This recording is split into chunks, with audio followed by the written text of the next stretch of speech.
Hai,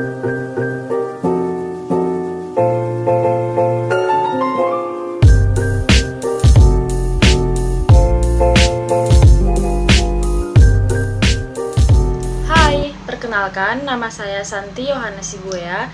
Saya dari kelas MB7B. Saat ini saya akan menjelaskan tentang konflik. Konflik merupakan bagian tidak terpisahkan dari kehidupan manusia sejak dahulu kala hingga saat ini. Dapat dipastikan tidak ada seorang pun manusia yang hidup di dunia ini yang tak luput dari konflik.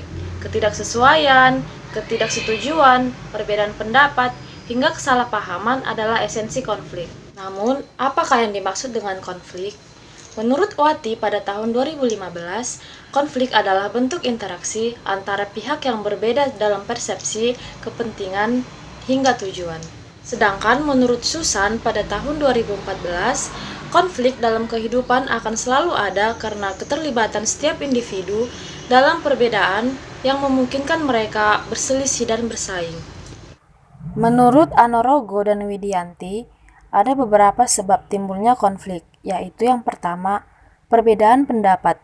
Suatu konflik dapat terjadi karena perbedaan pendapat di mana masing-masing pihak merasa dirinya yang paling benar. Lalu yang kedua adalah salah paham. Misalnya, tindakan seseorang mungkin tujuannya baik, tetapi oleh pihak lain, tindakan itu dianggap merugikan.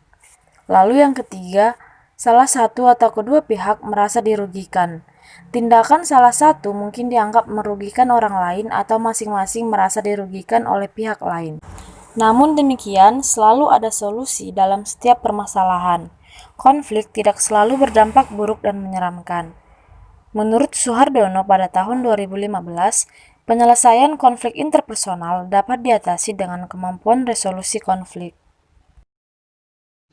Menurut DeVito pada tahun 2016, konflik antar pribadi dapat diatasi secara efektif apabila kedua belah pihak bisa saling terbuka. Berikut adalah beberapa cara untuk mengatasi konflik antar pribadi. Yang pertama, fokuskan untuk menyelesaikan konflik. Yang kedua, gunakan kepala dingin. Yang ketiga, lakukan diskusi. Yang keempat, perjelas masalah yang ada. Yang kelima, jadilah pendengar yang baik. Yang keenam, saling memaafkan. Yang terakhir adalah menentukan kesepakatan. Di lingkungan perusahaan juga sering terjadi konflik. Tugas seorang pemimpin yaitu mampu memecahkan masalah atau konflik tersebut dengan baik. Ada beberapa gaya kepemimpinan di dalam perusahaan. Yang pertama adalah gaya kepemimpinan otoriter. Gaya kepemimpinan otoriter merupakan gaya pemimpin yang memuaskan segala keputusan dan kebijakan yang diambil dari dirinya sendiri secara penuh. Dengan kata lain, anggota cukup melaksanakan apa yang diputuskan oleh pemimpin. Lalu yang kedua adalah gaya kepemimpinan demokratis. Gaya kepemimpinan demokratis adalah gaya pemimpin yang memberikan wewenang secara luas kepada para bawahan, lalu bawahan memiliki peran yang besar untuk mencapai sasaran dan menyelesaikan masalah yang dihadapi. Lalu yang ketiga adalah gaya kepemimpinan bebas.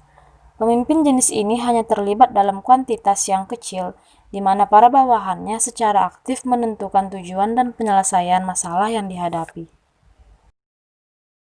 Nah, di dalam perusahaan juga sering terjadi konflik.